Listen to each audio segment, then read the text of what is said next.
I'm going to talk a little bit about the eating disorders in sport, but focusing a little bit about the role of the teachers and the role of the coaches. And obviously, when we're talking about eating disorders, it goes from individuals who restrict and the kind of the anorexic-like behavior to individuals who binge. And we know now more and more in the field that a lot of people who restrict move into binging. And a lot of the times when we think about eating disorders, we really think about very thin people more than binging. I think we tend to forget the binging, but it tends to move quite a lot from restricting to binging. And if I look clinically into the eating disorders that we tend to see, people with anorexia-like behavior are quite small numbers. The binge-like behavior are much bigger. And there is a big number of them, about 40 to 50% of patients who we tend to see in clinics do not fit into any diagnosis. They're not anorexia, they're not bulimia.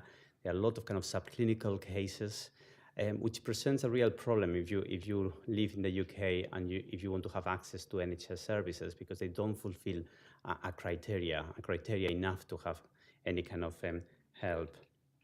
So how common are they? And there have been quite a lot of publications about this, particularly in the field of sport in general, and about 8-9 studies looking into dance. If we look at eating disorders in general, as you can see from there, some meta-analysis and some review papers have been published, and about 20% of athletes, female athletes, presents with an eating disorders. And don't think they're all anorexics. I'm talking eating disorders in general. 16.4% of the ballet dancers, 12% of dancers in general, and 8% of male athletes. And if you compare that to the controls are females, which in the normal population, about 4.85% of the normal population present with an eating disorders. You could see that there's quite a big difference between controls, normal people out there, and sport men and women.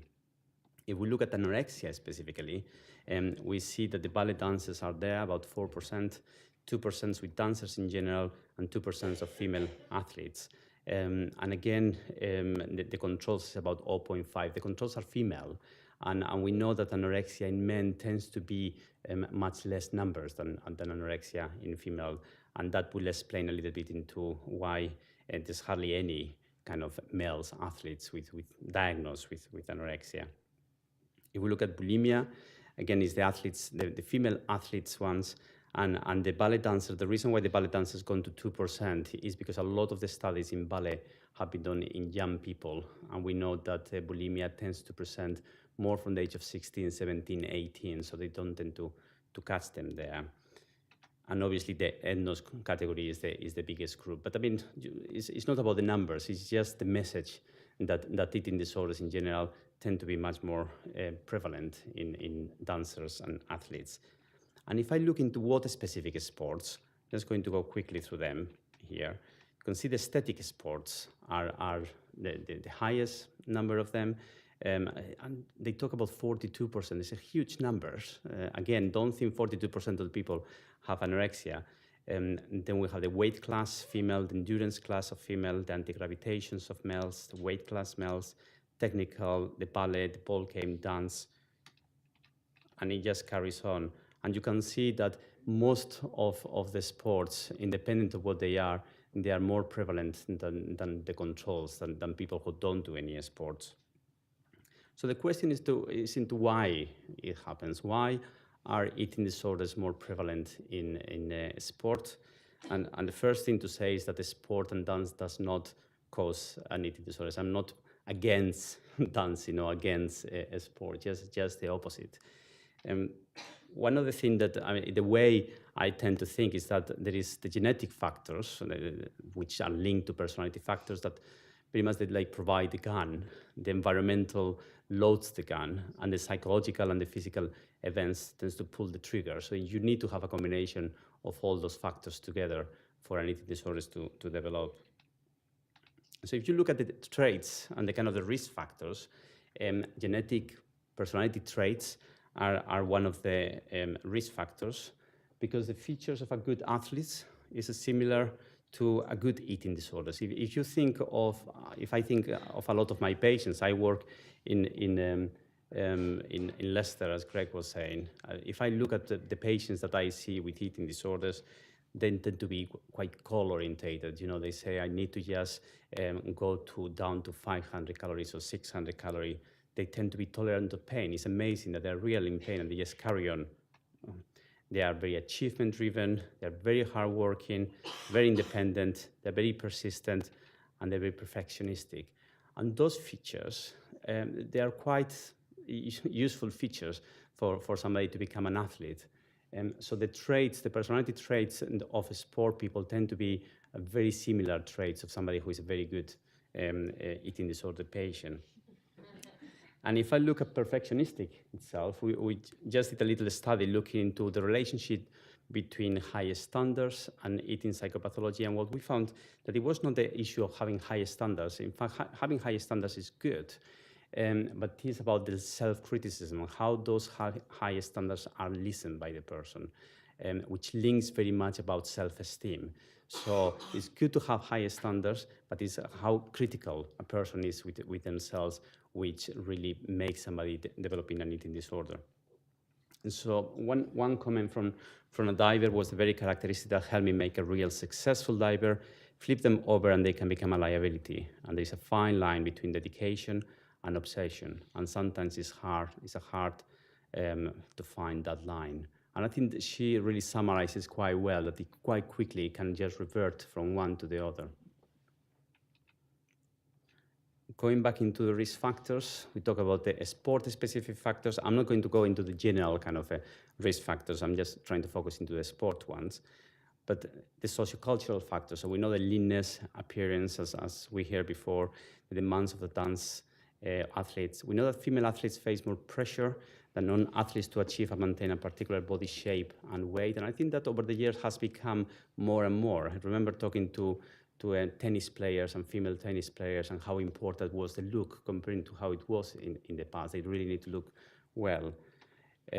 Pressures to adhere to that ideal weight of a sport, the increases awareness of body shape, that revealing clothing, those swing costumes, that the kind of the clothing that we talked about before. And something maybe controversial, but the critical comments. And again, looking into the critical comments, we looked at 74 dancers that we recruited through vocational dance training and colleges around the UK with a mean age of 19, who'd been dancing for quite a long time. And we asked them about eating disorder psychopathology, about how they remember, but whether they remember to have any kind of critical comments, and also what the self-esteem was like. And what we found is that about 73% of them, they recall receiving critical comments about the body, and primarily came from the teacher. And those dancers who recall receiving a critical comment reported greater eating psychopathology than the group of dancers who did not. And I think you have to always be a little bit cautious with these kind of projects, because obviously the people who will remember, because it's about remembering, they tend to be the ones who may have had problems with the eating and body shape and so on. But I thought it was quite an interesting thing, and I think, you know, there has been some studies in critical comments in the sport in general. This one was the first one in the dance specifically. Some comments from sport women. I saw people comparing to others.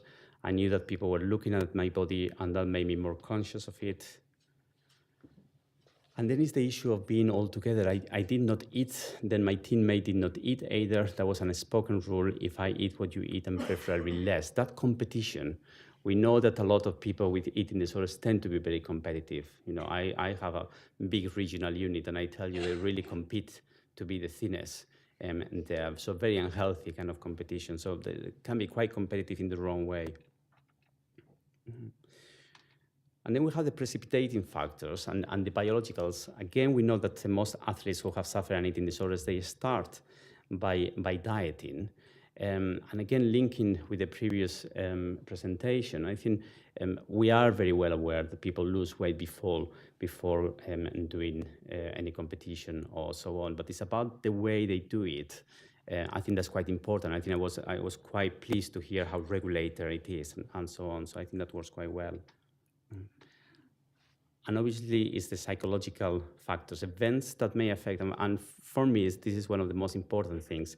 Anything that affects the self-esteem, everything that affects the sense of control, anything like injury.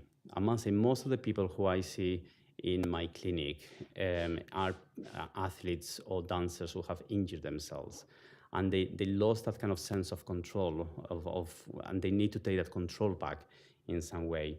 Change into a new environment, you know, if you are a foreigner and you just come to this country, you don't have any kind of support, the kind of changes they feel a little bit out of control of that, any poor performance, so anything that can affect the self-esteem can be an important kind of precipitating factor for starting an eating disorders. And something that I always go on and on about, because last time in the Birmingham conference, some of you may be there, I talk about identity. And I think that's something that sometimes is forgotten, because identity is quite an important part. The dance and the sport as an identity, the pursuit of success in the dancing or in the athlete can be tied up very much with the identity of who they are. Mainly if they started training or dancing since they are a very young age. And I always talk about the pie of life, into what is in people's life in general. If you think of yourselves into what is in your life, and you may have friends, family, partners, hobbies, studies, sport, whatever you want to put that, and that keeps you regulated in a way. If you think of somebody who is a dancer or a sport person, that dance or that sport can really feel quite a big part of that pie of life. The more into competition you are, the bigger it's going to eat. I remember when I was just putting the pie of life at the Royal Ballet, and the dancers were saying, my pie of life is full of the dance. It's only one color on that.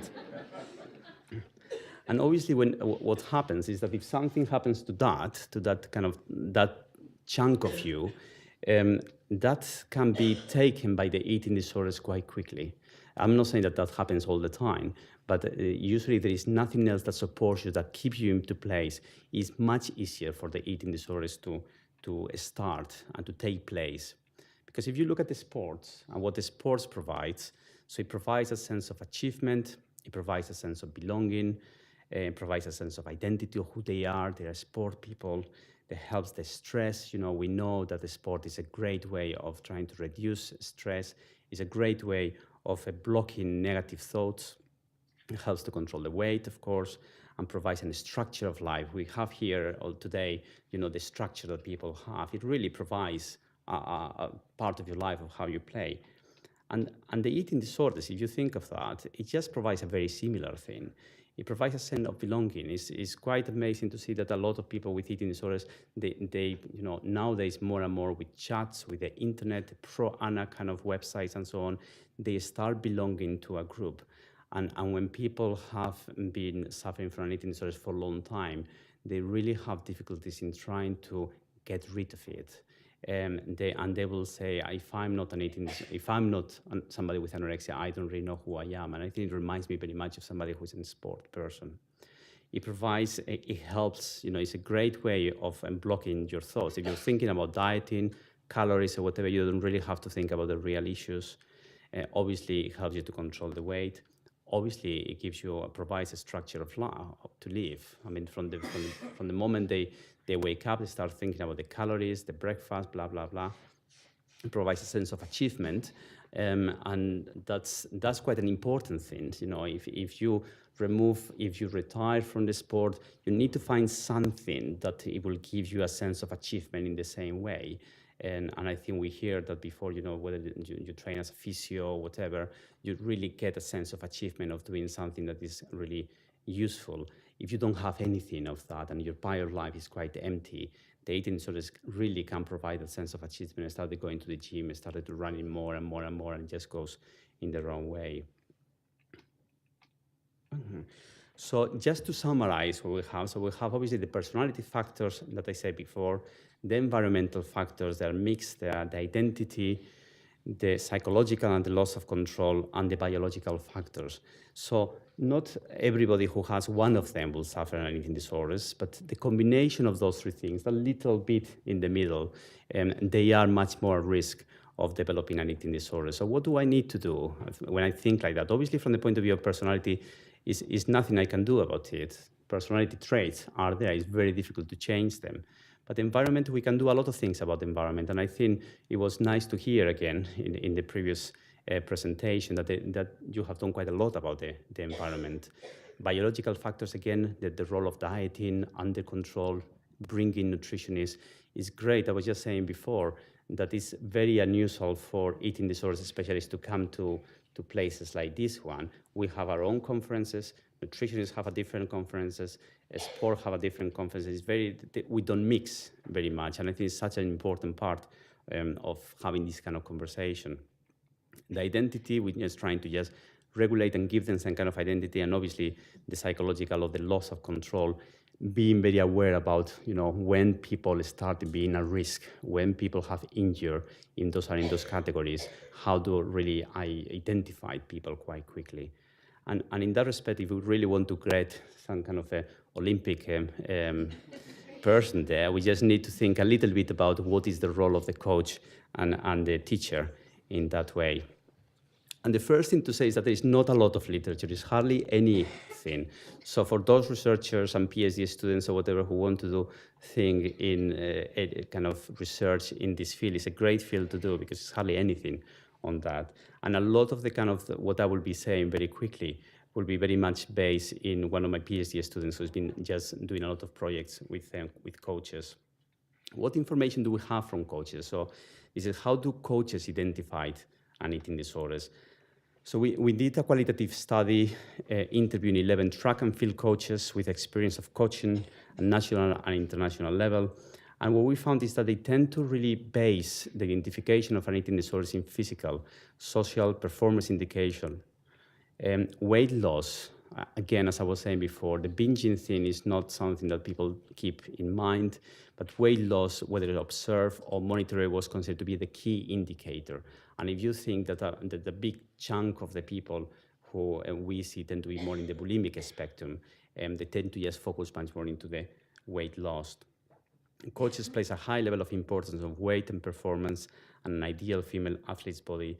And any kind of previous experience when a coach has had and been able to identify eating disorders, they feel much more able to do so. And the relationship between the coach and the athlete is really important. I think, we've been talking in the Royal Ballet so much about normalizing, in a way, about saying this is an issue that athletes or dancers could get into it, and just having like conversations with dancers or athletes about this is the symptoms, recognizing all those things. I think normalizing is quite an important bit.